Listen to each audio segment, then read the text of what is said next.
Kemudian di bait syair yang ke-20 beliau bedakan dari sisi yang lain.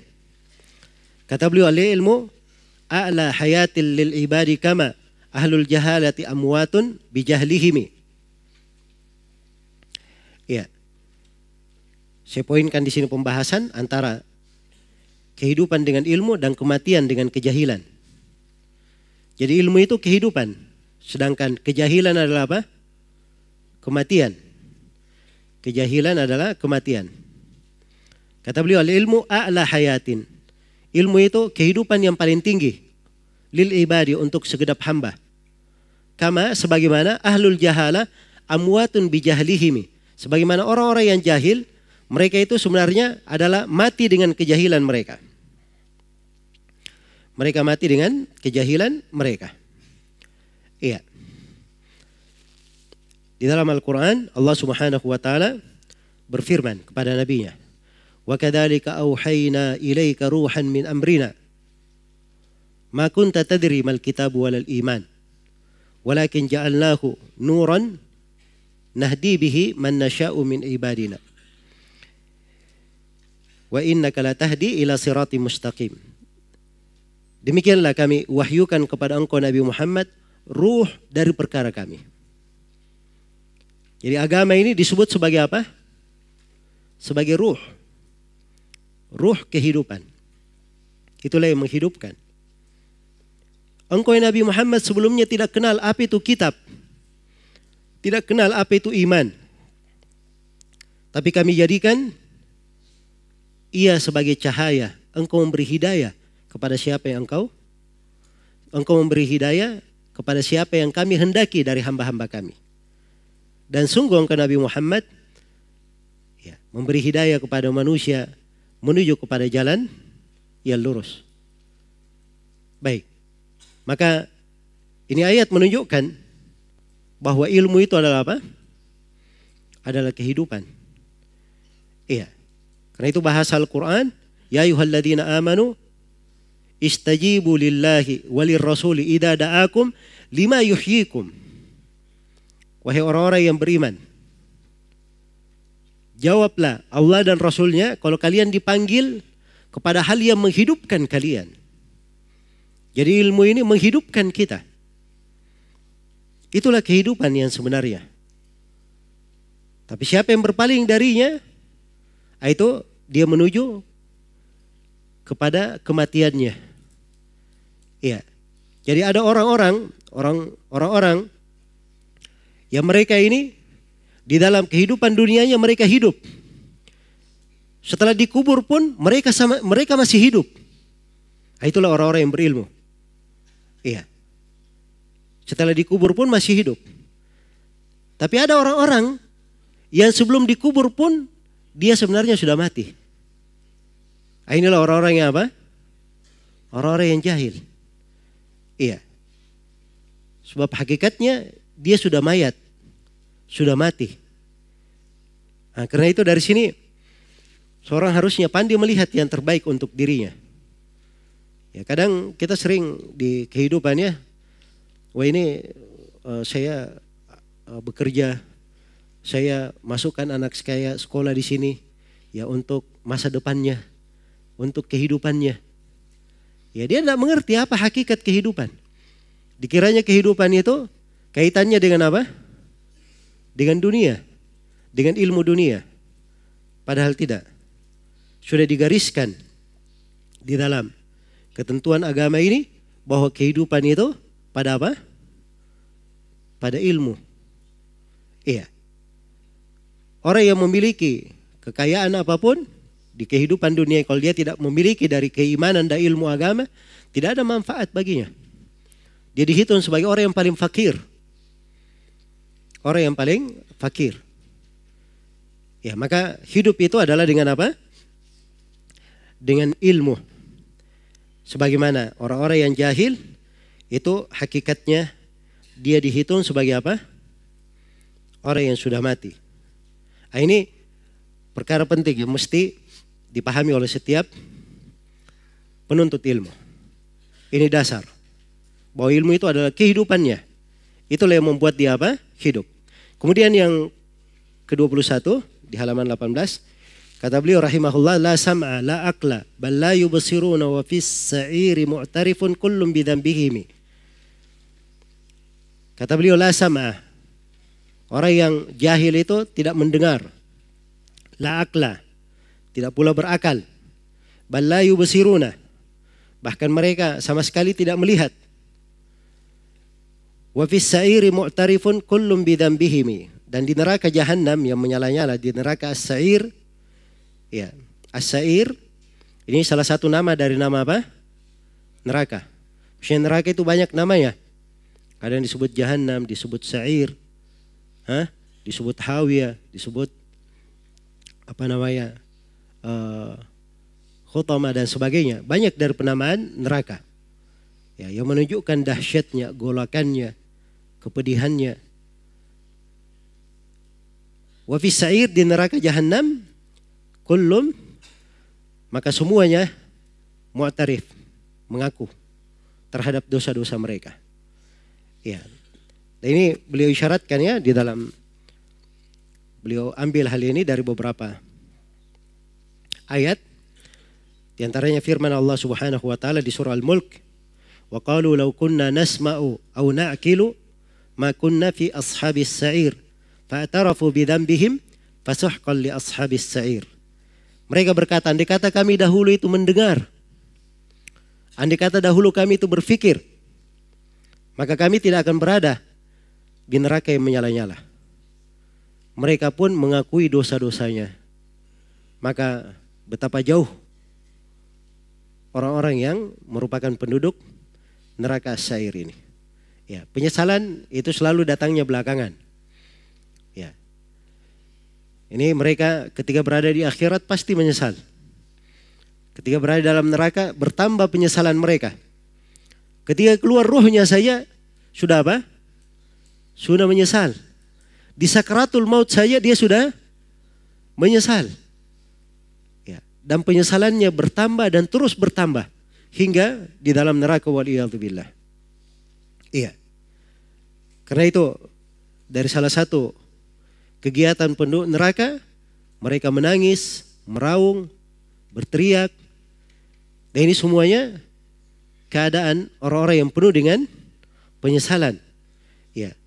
Dan menggambarkan kepedihan mereka waliyadzubillah pada hari kiamat. Karena itu di sini dari dasar yang diterangkan oleh penulis di sini bahwa orang yang jahil, ya, la yasma wa la ya'kil wa la yubsir, tidak mendengar, tidak berakal dan tidak melihat. Itu orang yang jahil. Itu akan membawa ke dalam perkara yang besar.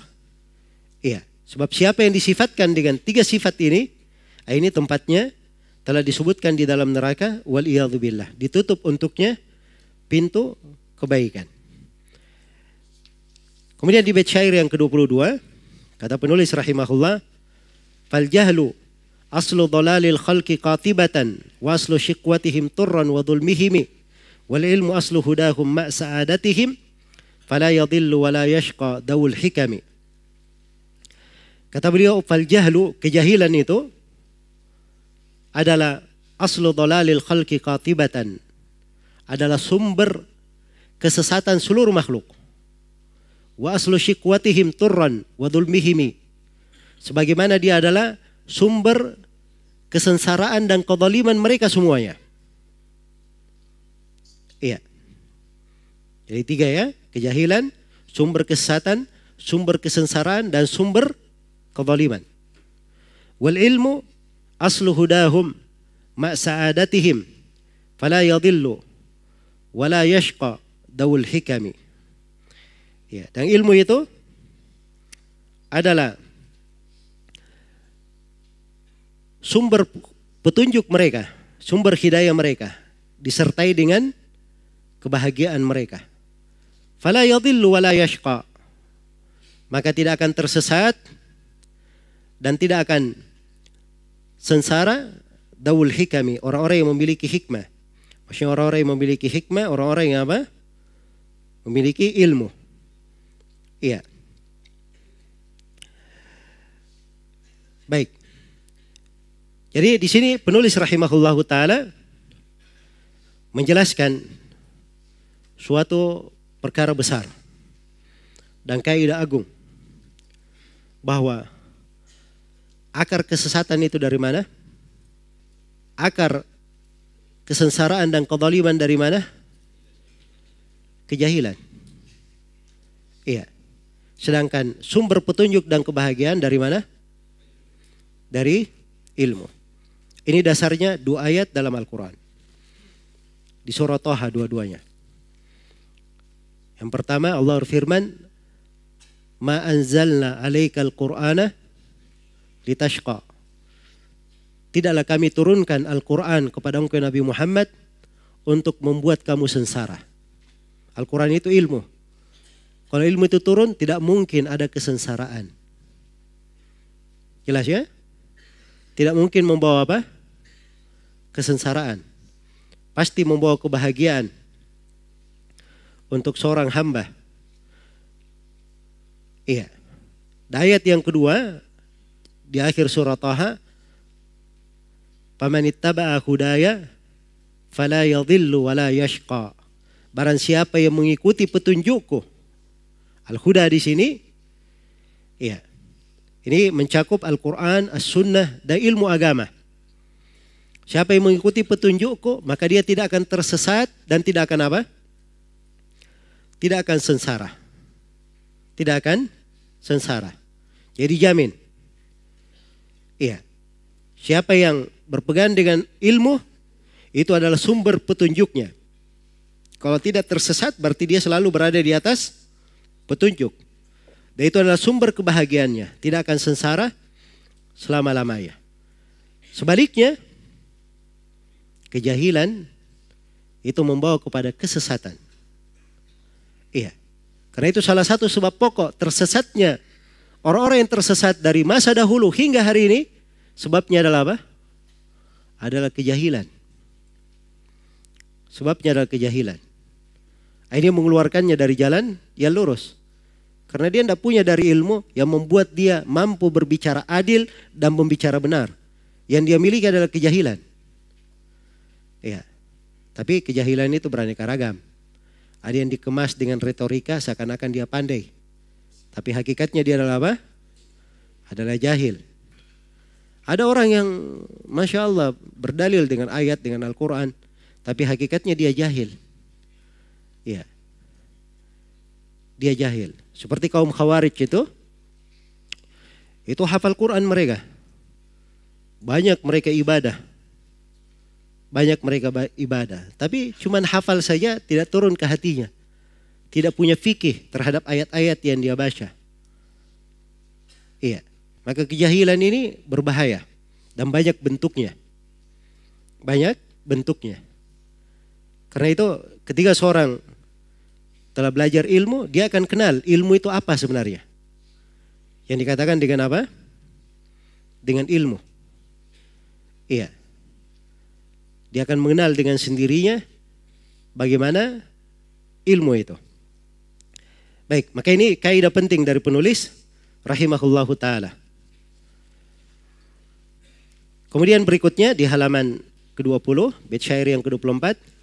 Kata beliau, wal khawfu bil jahli wal huznu tawilu bihi wa an ulil ilmi, baik, wa an ulil ilmi manfiyani fa'tasimi. Di situ wawunya juga tidak dibaca ya, ulil ilmi. Kata beliau, wal khawfu bil jahli, rasa takut itu munculnya karena kejahilan. Wal huznu tawilu bihi, demikian pula kesedihan yang panjang karena kejahilan. Adapun terhadap ulul ilm, orang-orang yang memiliki ilmu, kejahilan dan kesedihan itu ditiadakan dari mereka. Fa'tasimi, maka berpegang teguhlah engkau dengan ilmu. Ini nasihat penulis ya. Supaya berpegang teguh dengan apa? Dengan ilmu. Iya. Karena kejahilan, apa? Karena kekhawatiran, kesedihan, itu asalnya berasal dari kejahilan. Adapun kalau dia punya ilmu, maka telah dikatakan dalam Al-Quran, innal ladzina qalu rabbuna Allahu thumma istaqamu fala khaufun alaihim walahum yahzanun. Adapun orang yang berkata, Rabb kami adalah Allah, kemudian mereka istiqamah, maka tidak ada kekhawatiran atas mereka dan mereka tidak apa? Bersedih hati. Itu pengaruh dari ilmu. Pengaruh dari ilmu. Tapi kalau kejahilan, itu pasti ya disertai dengan kekhawatiran, kesedihan. Maka tidak ada orang yang lebih baik hidupnya dari orang yang mempelajari ilmu.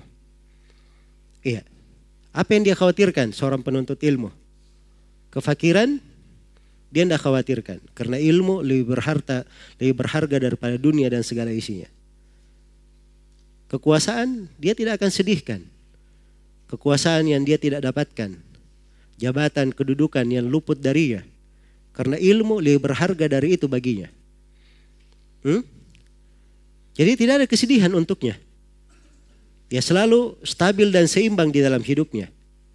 Inilah dari keindahan mempelajari ilmu agama. Iya. Karena itu sifat orang yang berilmu jelas. Kaidah-kaidahnya itu terang. Dan kondisi juga mereka, kalau mereka kenal dan mereka agungkan ilmu dengan sebenar-benar pengagungan, maka pada ilmu yang mereka pelajari sudah terdapat di dalamnya kemuliaan mereka. Tidak perlu dia cari lagi kepada yang lainnya. Iya. Karena itu keliru kalau seorang penuntut ilmu sudah diberi jalan oleh Allah belajar menuntut ilmu, kemudian dia masih melihat ada yang lebih berharga daripada apa? Dari ilmu. Iya. Ini suatu kekeliruan. Baik, harus dia perbaiki belajarnya dan dia perbaiki pengagungannya terhadap ilmu. Pasti ada yang kurang di situ. Ada pengagungannya terhadap ilmu yang tidak beres. Dia kurang kenal kadar dari ilmu tersebut. Dia tidak kenal kadar dari ilmu tersebut. Betapa banyak dari orang-orang yang mendengarkan hadits Rasulullah SAW, dibacakan padanya ayat-ayat Al-Quran, dia penuh dengan kegembiraan, penuh dengan kebahagiaan. Iya. Ada orang-orang yang gundah gulana, begitu dia masuk di majelis ilmu, maka hilang dari gundah gulananya. Karena itu kata Sahal Ibnu Abdillah Tasturi rahimahullah, siapa yang ingin melihat ke majelis-majelisnya para nabi, maka hadir saja dia di majelis para ulama. Karena begitu diajarkan ilmu ya di tengah manusia, maka Rasulullah sallallahu alaihi wasallam bersabda, "Ma min qaumin jalasu fi baitin min buyutillah yatluna kitaballah wa yatadarasunahu fima bainahum illa nazalat alaihimus sakinah wa ghashiyatuhumur rahmah wa haffathumul malaika wa dzakarahumullahu fiman indah." Tidak ada satu kaum pun yang duduk di rumah dari rumah-rumah Allah, mereka membaca kitab Allah, saling mempelajarinya antara sesama mereka, kecuali akan turun kepada mereka ketenangan. Mereka diliputi oleh rahmat, dinaungi oleh para malaikat. Dan Allah akan menyebut yang hadir di situ, dibanggakan di depan para malaikatnya. Iya.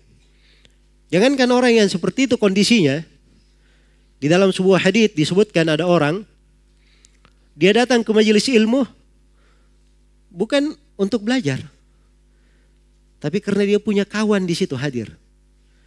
Ada kawannya hadir, dia ikut duduk di situ karena ada kawannya. Maka orang yang seperti ini ditanyakan kepada Nabi. Nabi berkata, "Ulaika qaumun la yashqa bihim jalisuhum." Mereka ini adalah kaum yang kawan duduknya itu tidak pernah merugi.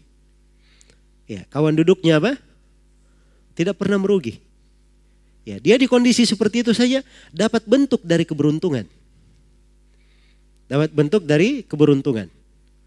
Nah, karena itu harus dipahami dan dimengerti kadar dari ilmu tersebut. Iya. Kemudian halaman 21. Kata beliau rahimahullahu taala, "Al-ilmu wallahi mirathun nubuwati la miratha yushbihuhu tuba li muqtasimi. Li'annahu irthu haqqin da'imin abadan wa ma siwahu ila al-ifna'i wal adami. Wa minhu irthu Sulaiman an-nubuwata wal fadlal mubina fama aulahu bin ni'ami kada da'a Zakaria rabbahu biwali al-ali Ini ada yang salah cetak di sini ya. Al-ali khaufal mawali min waraihimi. Kurang waw ya di cetakannya. Situ al-ali perlu diperbaiki. Al-ali khaufa, setelah kha ada waw. Khaufal mawali min waraihimi. Baik. Kata beliau al-ilmu, ilmu itu wallahi demi Allah mirathun nubuwah. Warisan kenabian. La miratha yushbihuhu. Tidak ada warisan yang semisal dengan warisan ilmu.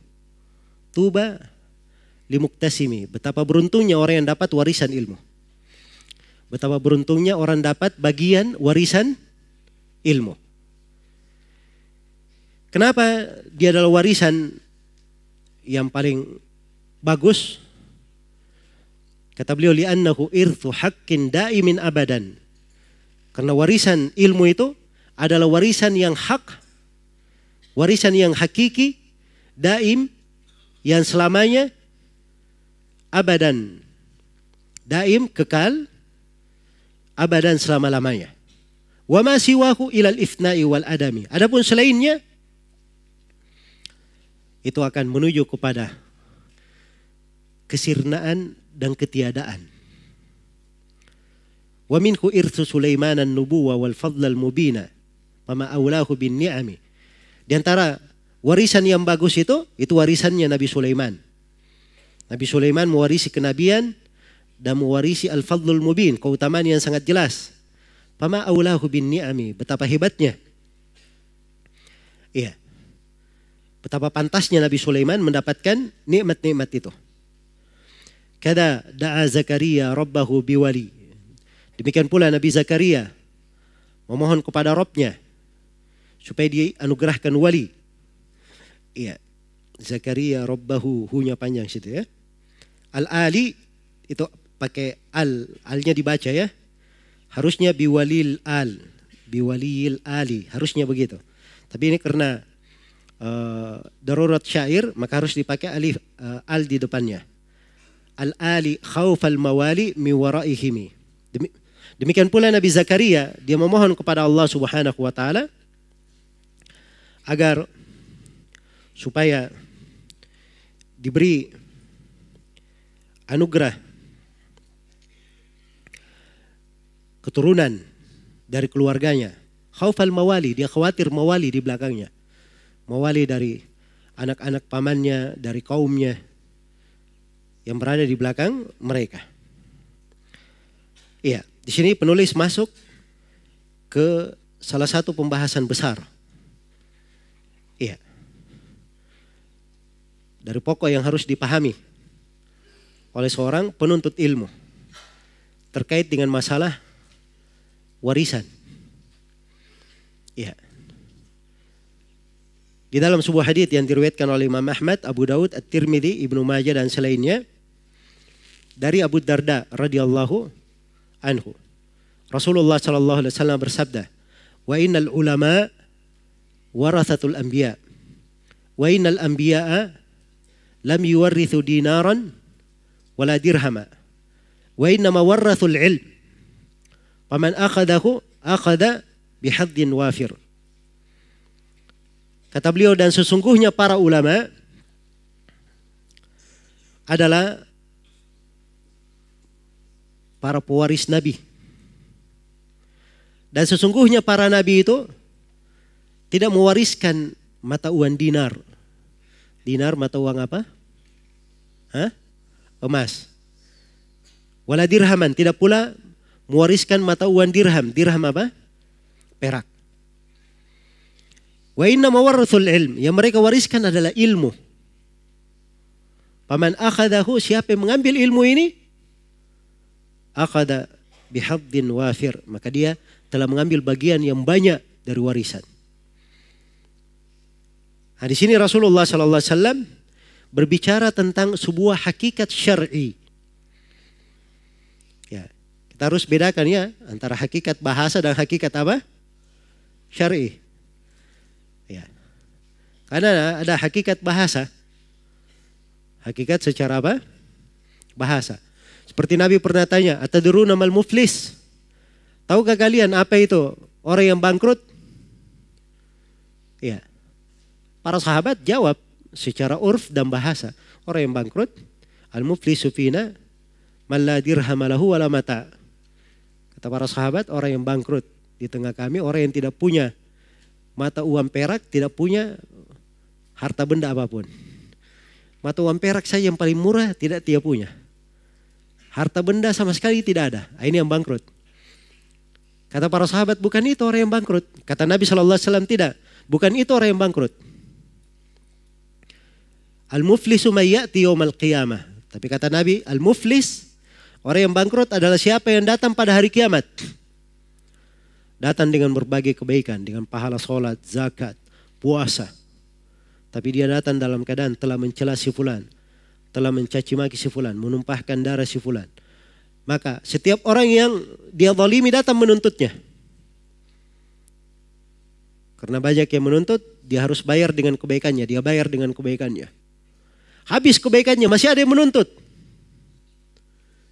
Maka dia tanggung dosa orang-orang yang menuntut, kemudian dia dilemparkan ke dalam neraka. Inilah betul-betul orang yang apa? Bangkrut. Jadi kalau ditanya al-muflis, sahabat tadi menjawab hakikat bahasa dan urfi yang dikenal di masyarakat seperti itu. Tapi Nabi menjawab dengan hakikat syar'i. Sama di sini. Kalau kita bicara warisan, hakikat bahasanya, urfinya warisan ya. Si fulan bapaknya meninggal, wah banyak warisannya. Banyak duitnya. Begitu kan? Ya, banyak dia punya rumah, tanah misalnya ya dari warisan-warisan.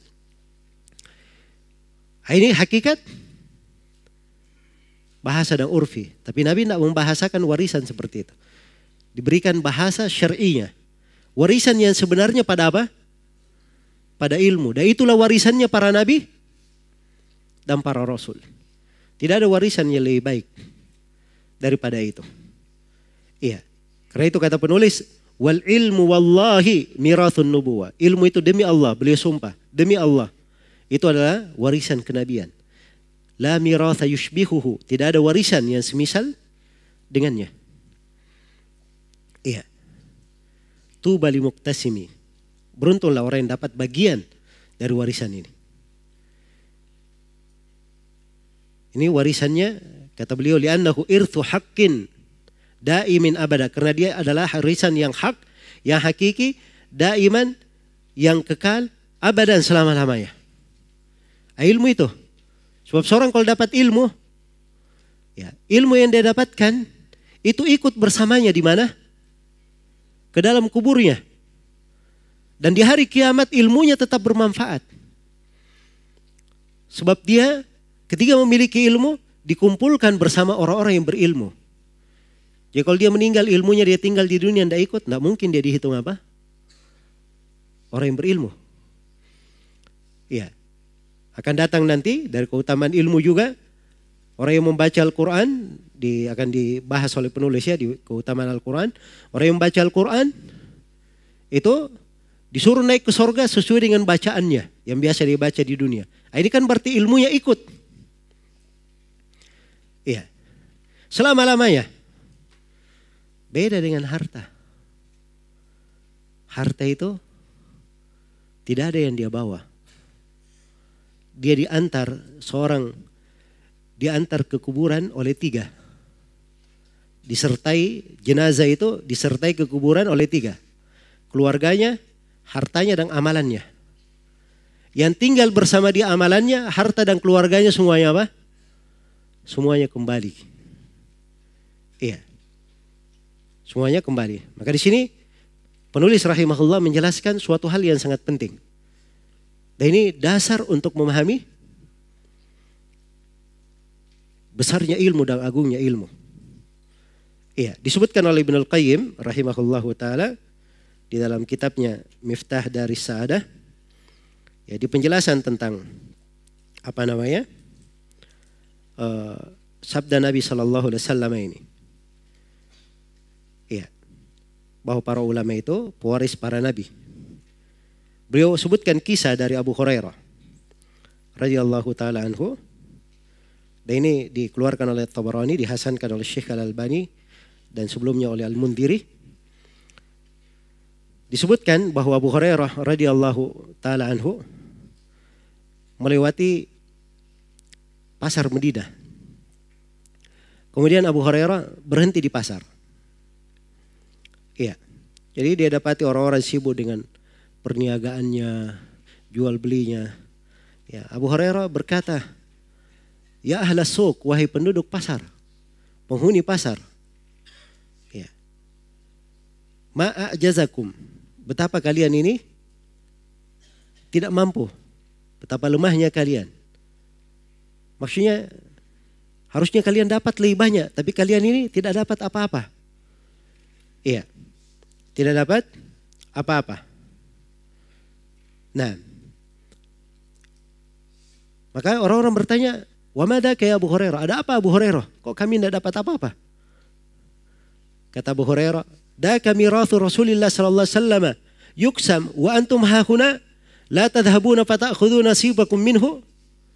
Kata beliau, itu warisan Nabi sallallahu alaihi wasallam sedang dibagi.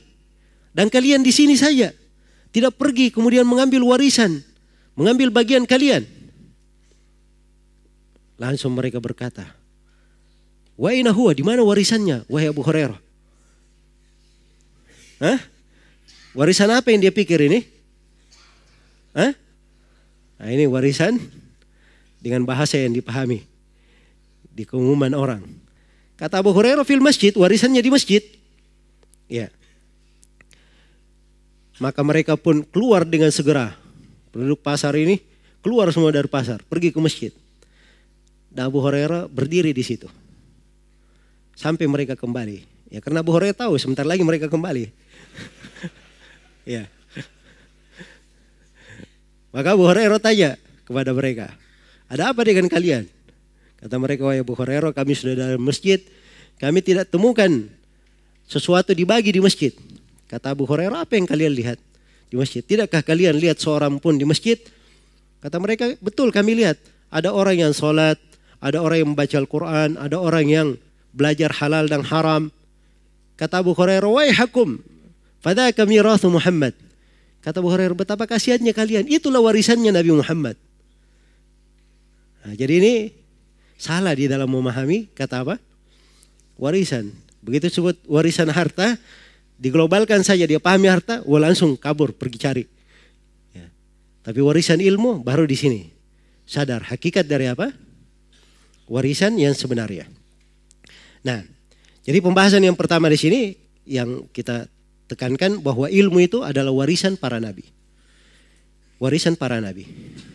Apa sisi keutamaan di sini ketika kita ketahui bahwa ilmu itu adalah warisan para nabi? Iya. Di sini kata Ibnul Qayyim terdapat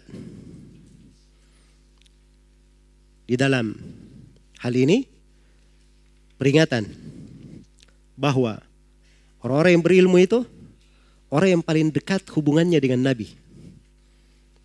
Kan warisan ya, warisan itu jatuhnya kemana? Hah?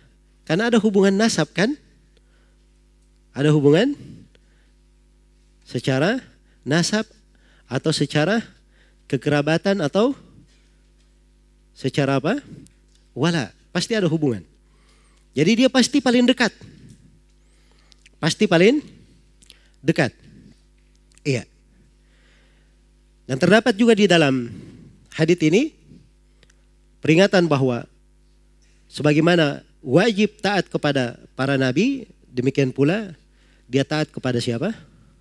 Para ulama yang merupakan pewaris para nabi. Ya, tapi yang menjadi masalah siapa ulama itu? Nah, ini yang menjadi masalah. Ya. Definisi ulama itu jadi kabur di masa ini. Bahkan seenaknya saja kasih definisi. Ya. Baca Al-Quran saja tidak benar, dia sudah dianggap ulama. Jelas ya? Seakan-akan ulama itu harus pandai menyanyi, pandai melawak. Hah? Jadi ini menjadikan apa? Ilmu itu kabur di tengah manusia. Dan ini dari musibah di masa ini. Musibah di masa di masa ini. Ya, sebagian lagi menyangka ulama itu orang yang paling bagus retorikanya. Yang pandai bicara, bisa orasi massa, ya, bisa memimpin demo-demo. Nah, maka ini adalah apa? Ada ulama. Nggak ada definisi yang tepat. Subhanallah. Di sini harus didudukkan siapa pewaris para nabi. Ini kalimat besar ya. Iya. Dan jangan seorang itu mengaburkannya. Jadi kalau sekarang ini ada yang dia bukan ahli waris tapi mengaku ahli waris, ya itu bisa dimasalahkan sama orang ke pengadilan. Ya kan? Ini sembarangan saja. Memang betul warisan Nabi itu siapapun bisa mewarisinya. Tapi dia harus mengikuti ketentuan dari apa? Warisan itu. Menjaga hubungannya dengan Nabi Sallallahu Alaihi Wasallam. Iya. Baik. Dan hadits ini juga menunjukkan bahwa kecintaan kepada ulama itu adalah agama. Itu adalah agama. Pegangan yang dipegang. Karena mereka disebut sebagai pewaris para nabi. Nah, kemudian diterangkan di sini oleh penulis, kenapa warisan para nabi itu tidak ada warisan yang semisal dengannya? Nah, ini pembahasan kita yang kedua. Al-farqu baina irthil ilm wa irthil mal. Perbedaan antara warisan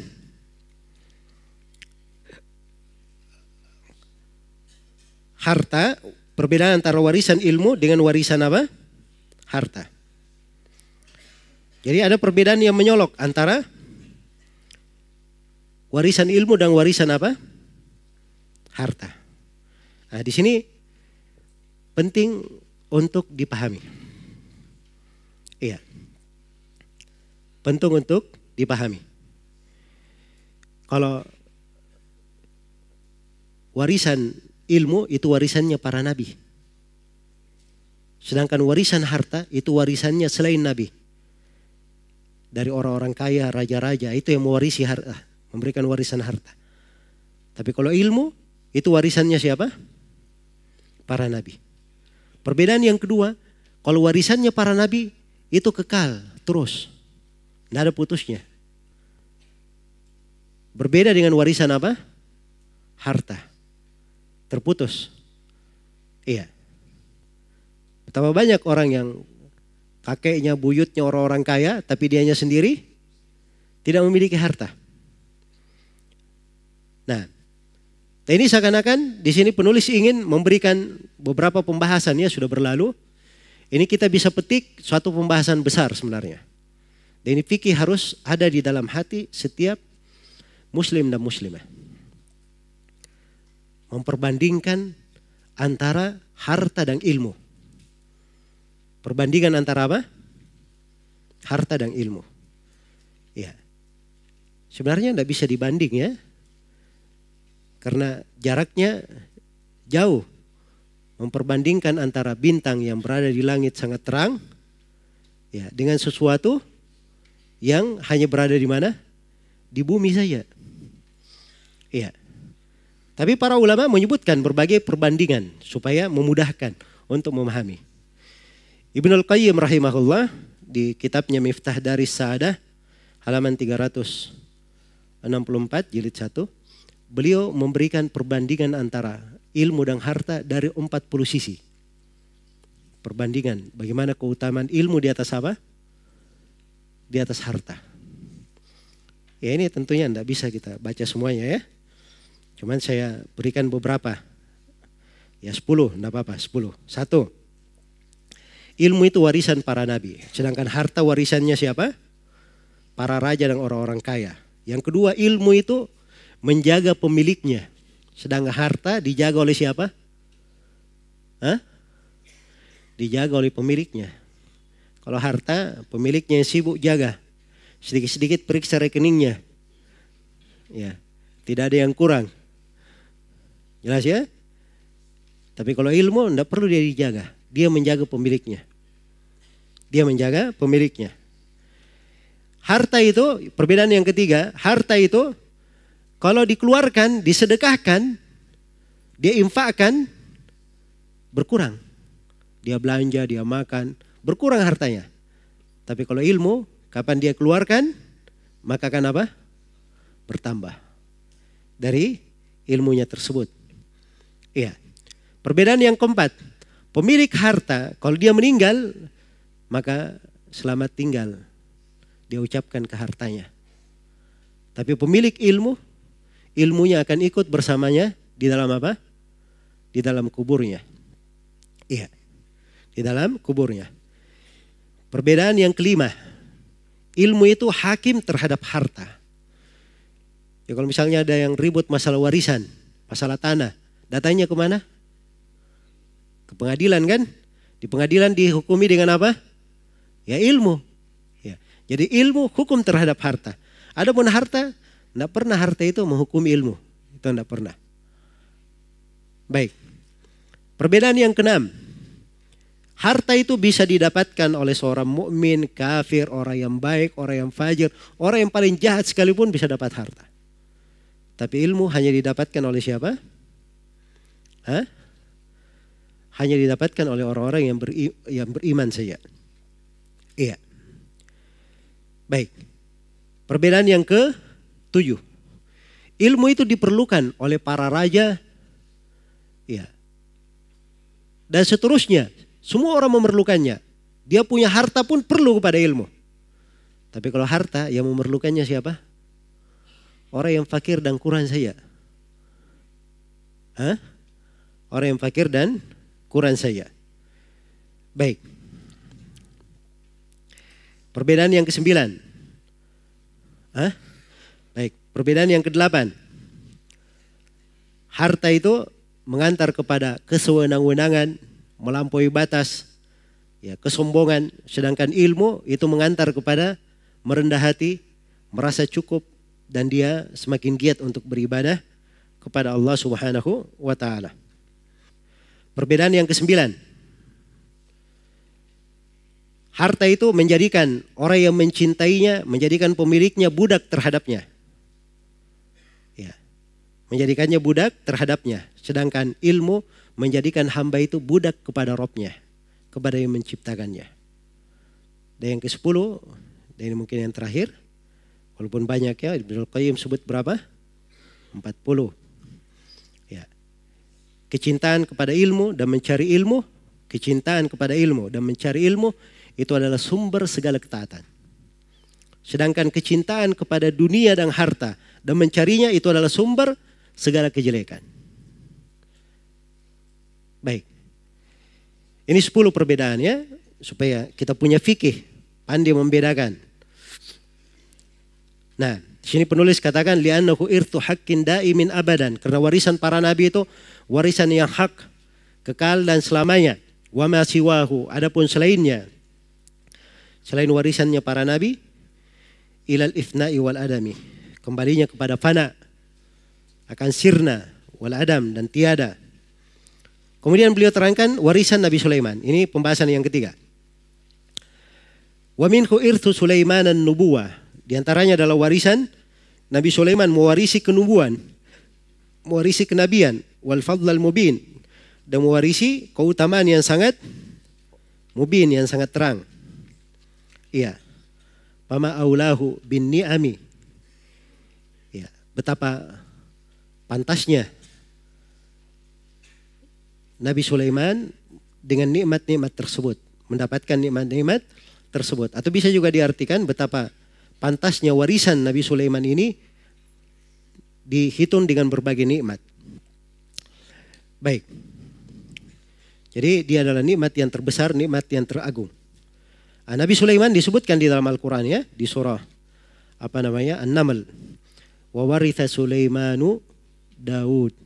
Nabi Sulaiman mewarisi Nabi Daud. Warisannya terhadap apa? Terhadap ilmu. Iya.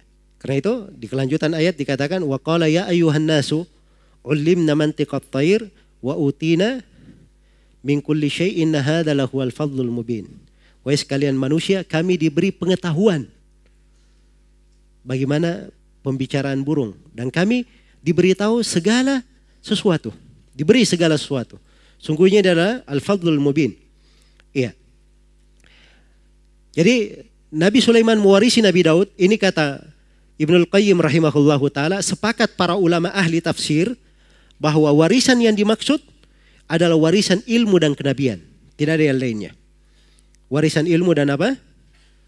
Warisan ilmu dan kenabian. Iya. Kemudian yang terakhir tentang Nabi Zakaria, beliau berdoa. Doa Zakaria li husul mayarithuhu bil ilm. Doa Nabi Zakaria agar memperoleh anak mewarisinya dalam ilmu. Ya, Nabi Zakaria nabi, di belakangnya umat. Beliau khawatir tidak ada keturunannya yang melanjutkannya.